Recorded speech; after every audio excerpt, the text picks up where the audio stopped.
Shalom saudaraku, berjumpa kembali bersama dengan saya Pendeta Jakob Setio, masih dalam program Sapa Jemaat di Rumah.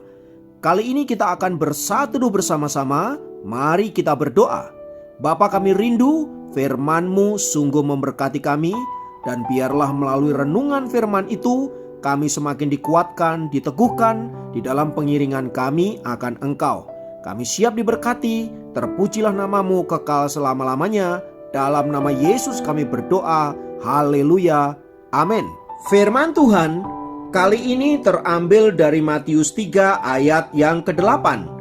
Matius 3 ayat 8 berkata, "Jadi hasilkanlah buah yang sesuai dengan buah pertobatan." Saudaraku, jika kita mengaku sudah bertobat, mengikut Tuhan dan mau setia mengiring akan Dia, maka tanda pertobatan tersebut harus diwujud nyatakan dalam tindakan yang dapat kita lihat. Artinya, buah pertobatan tersebut dapat dinikmati dan dirasakan oleh orang-orang di sekitar kita. Apakah itu suami, istri, orang tua, anak, dan lain sebagainya.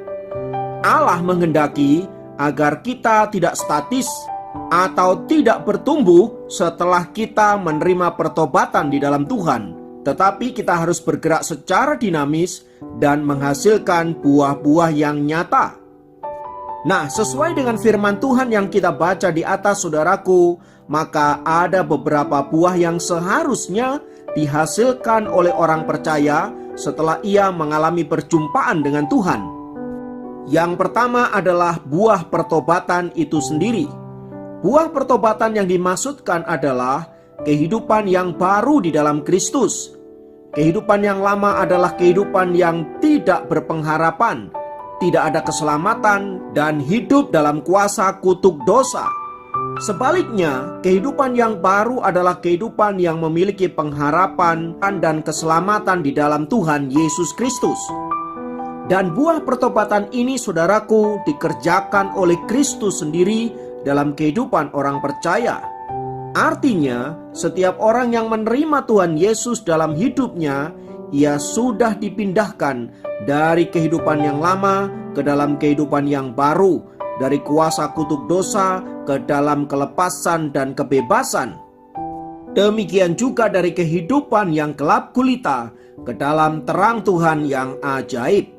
Jadi anak-anak Tuhan harus menyadari akan hal ini bahwa setelah ia menerima Yesus sebagai Tuhan dan Juru Selamat, statusnya diubahkan dari anak-anak kegelapan, anak-anak iblis menjadi anak-anak terang dan anak-anak Allah yang maha tinggi yang berhak menerima warisan kerajaan surga.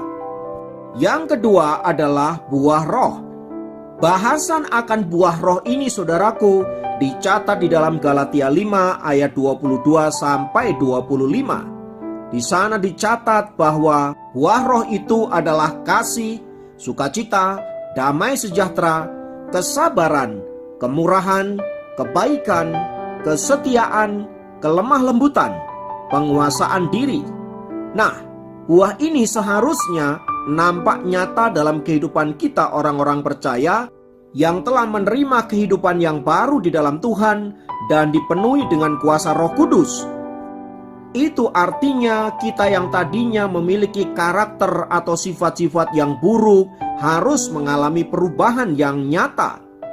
Seperti misalnya yang pemarah menjadi peramah, yang dulunya adalah orang yang pelit sekarang menjadi pemurah. Dulunya adalah orang yang sombong, sekarang menjadi rendah hati, dan lain sebagainya. Nah, buah roh ini saudaraku terjadi hanya apabila ada kerjasama antara kita dan Roh Kudus.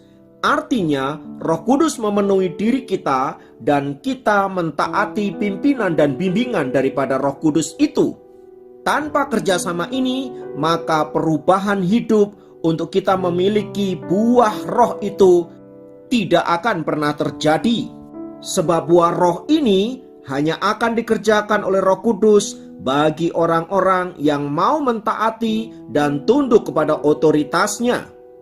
Itu artinya tanpa ketertundukan dan kemauan dipimpin oleh Roh Kudus, maka kita tidak akan pernah mengalami perubahan hidup yang nyata dalam hidup ini.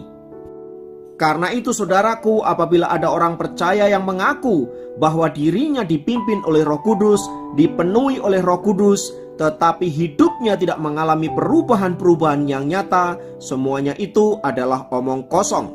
Sebab bila kita mengikuti pimpinan Roh Kudus, maka hidup kita pasti akan berubah ke arah yang lebih baik, ke arah yang memuliakan nama Tuhan, sesuai yang dicatat oleh Galatia 5 ayat 22 sampai 25. Yang ketiga adalah buah kekudusan yang terdapat di dalam Roma 6 ayat 22. Kekudusan adalah hal yang penting bagi orang percaya. Allah pernah berkata, "Kuduslah kamu sebab Allah adalah kudus." Sebab tanpa kekudusan tidak ada seorang pun yang dapat melihat Allah, dan tidak ada seorang pun yang dapat bersekutu dengan Allah. Lalu pertanyaannya, bagaimana kita bisa mempunyai buah kekudusan?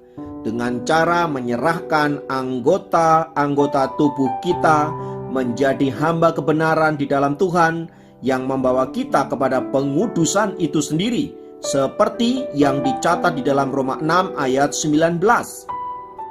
Setelah kita menyerahkan hidup kita kepada pertobatan yang nyata oleh kekudusan Allah, maka Tuhan akan memakai hidup kita secara maksimal. Sebab Alkitab juga mengatakan bahwa barang siapa menjaga dirinya dari hal-hal yang cemar, maka Allah akan memakai dia untuk menjadi alat kemuliaannya. Jadi yang hidup dalam perselingkuhan tidak boleh lagi berselingkuh. Yang hidup dalam kenajisan, perzinahan harus meninggalkan semua itu.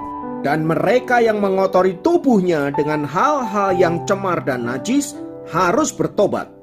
Jangan serahkan tubuhmu lagi untuk hal-hal yang cemar dan dosa, tetapi serahkan tubuhmu untuk kemuliaan Allah. Oleh sebab itu saudaraku, sesuai dengan Matius 3 ayat yang ke-8 di atas tadi, maka baiklah kita menghasilkan buah-buah pertobatan. Ingatlah bahwa pohon yang tidak menghasilkan buah, maka dia pasti akan ditebang. Sebab firman-Nya berkata, "Kapak sudah tersedia pada akar pohon, dan setiap pohon yang tidak menghasilkan buah yang baik pasti ditebang dan dibuang ke dalam api." Mari sebagai anak-anak Tuhan yang diberkati, kita menghasilkan buah-buah pertobatan.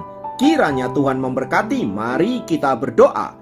Tuhan, kami naikkan pujian dan syukur untuk firman-Mu yang menegur kami agar kami menghasilkan buah-buah yang nyata dari pertobatan kami, supaya olehnya kami dapat menyaksikan bahwa Tuhan yang kami sembah adalah Tuhan yang penuh kasih, Tuhan yang luar biasa yang telah memberikan kami keselamatan.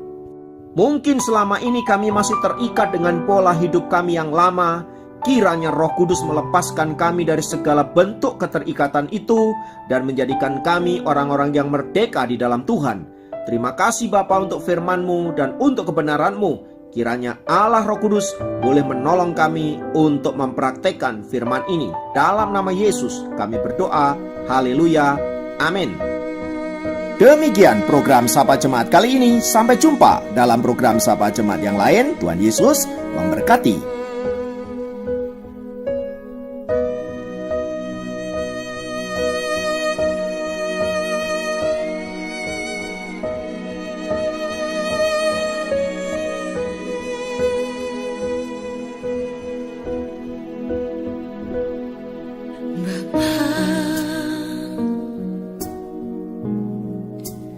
Pegang tanganku,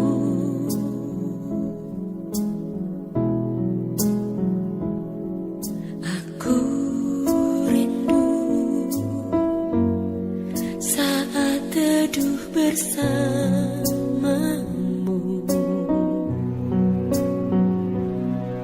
Dekat aku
nafasku